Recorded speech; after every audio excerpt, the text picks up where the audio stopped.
So Heather's made all kinds of claims there about gender identity. I understand gender very clearly to be about a political system. Gender is what I would call the cultural wing of male domination and male-dominated society. We might want to call it patriarchy.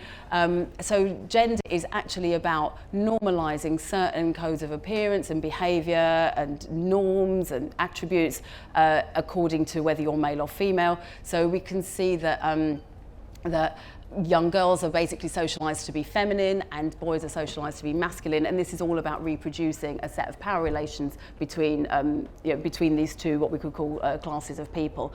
I don't think there's any evidence whatsoever that any of us have this kind of innate gender identity. That's a term that, again, it's been kind of used as a narrative, and it's been very successfully used as a narrative to try and persuade people that we have some kind of innate, Bruce, or now Caitlyn Jenner, refers to himself as having a female soul, for example. Where does this soul reside? What is it? We can see that for Bruce Jenner, who then makes this claim of being a woman, that manifests itself by doing a magazine photo shoot, wearing some kind of white corset and wig and makeup, trying to make this claim that he's a woman. Well, I would challenge him, and I would challenge Heather as well, to actually tell me what a woman is. If it's just down to that any male can claim to be a woman because of some sort of feeling, I want to know what do they say that a woman is, because I understand what a woman is an adult human female, and it's based that definition is based very clearly on our sex bodies, and women who are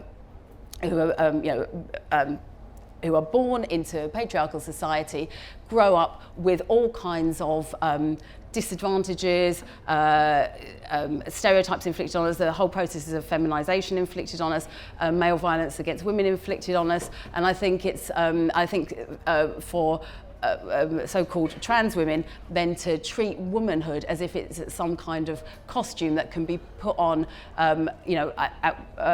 because of some kind of fantasy of being a woman and fantasy of femininity, I think is yet another boundary violation of women. I'm going to necessarily come back in just 2 seconds to Heather there, as you can both imagine. Just one particular thing in Heather's statement that I wanted to just run past you, which is the statement that questioning someone's self-declared gender identity is, I think, use the word rude, discourteous in that sense.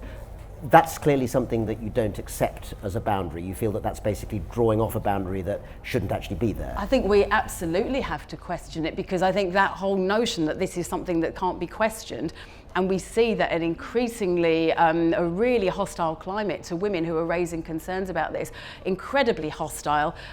People bringing, trans activists bringing vexatious prosecutions against women for raising these concerns, attempts to shut down. I mean, this is really amazing to me that this event has happened seemingly without a big, protest outside of it. The very, very censorious and increasingly, really aggressive, hostile climate that is being directed at women who raise these concerns. I think it's all the more important. That tells me that actually what we're doing is something very important, and we do have to challenge and question claims made by men that they're women, because it's producing all kinds of harms we can see in terms of women's sports, women's prisons, women's refuges, across a whole different range of areas. That this is a very this is a violation, I would say, of women's boundaries. So a lot to take on and take in there, I think, Heather, but could I come back to you for a reply? Yes, I mean, most of the so-called debates that is hostile is based on misinformation about transgender people, and taking an example of a transgender person who isn't pleasant, and saying that applies to everyone who's transgender. Now, in terms of just coming back about the gender identity, it's a bit like saying to someone about their sexuality, no, you can't be gay, no, you can't be a lesbian, etc., or you can't be bisexual. It isn't. You are actually sort of like, I say that is actually something you can't be. It's ridiculous. And a gender identity, there is an evolutionary purpose, a reason why gender identity arose. It was from primate brain development, actually, to be a head start to children learning in primates.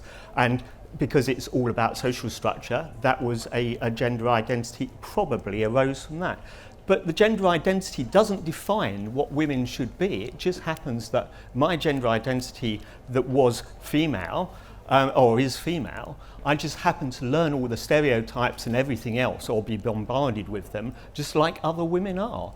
And one of the things is, I won't have anyone judge me for sort of like one of the more bizarre things that you have from the radical anti-trans people is that sort of like saying, well, you don't look like a woman, etc. Well, sort of like, surely that's a backtrack on feminism, isn't it? Sort of like saying what a woman should look like, or we should police people that go into bathrooms, etc., based upon their appearance. And, you know, comically almost, sort of like I've had straight allies to me being misgendered because they thought, oh, this person hanging around with Heather who's transgender and out as transgender, they must be transgender too. And, you know, that's just ridiculous. So. I think we can dress up these, you know, this very recent, very current social phenomenon of transgenderism and the claims around gender identity. I think that we can. I think that, you know, that can be dressed up with all kinds of cod science, but I would draw your attention to the work of Gina Rippon, who's recently written a book dispelling these myths about the kind of sexed brain and these really insulting claims that, you know, there's a pink brain and a blue brain and all this kind of thing. I think we can, you know, we can dispel that. I think we have to understand things that happen as social trends, and when we look at the referrals of young people to gender identity clinics, we can see that that has absolutely rocketed up in the, you know, in the last sort of 5 to 10 years. There's been an increase of young women in particular with what's termed, you might have come across this term, rapid onset gender dysphoria, which is a gender dysphoria that they're affected by a kind of distress that they're experiencing in their usually in their sort of like early to mid-teens. That has gone up by, they've been presenting at gender identity clinics. There's been an increase of around 4,000% in just a few years. So I think we really have to question this notion of a kind of evolutionary blah blah blah, because what we're seeing, just as we saw with generations before, I remember, when I was growing up, I remember my mother's generation were a very medicated generation. A lot of women, sort of housewives then, were on antidepressants. That was a phenomenon of those days. Then later on we had eating disorders, particularly affecting young women, teenage girls. Then obviously we've seen self-harm, and I would see all these phenomena that we're seeing now, like young women experiencing huge distress around their bodies.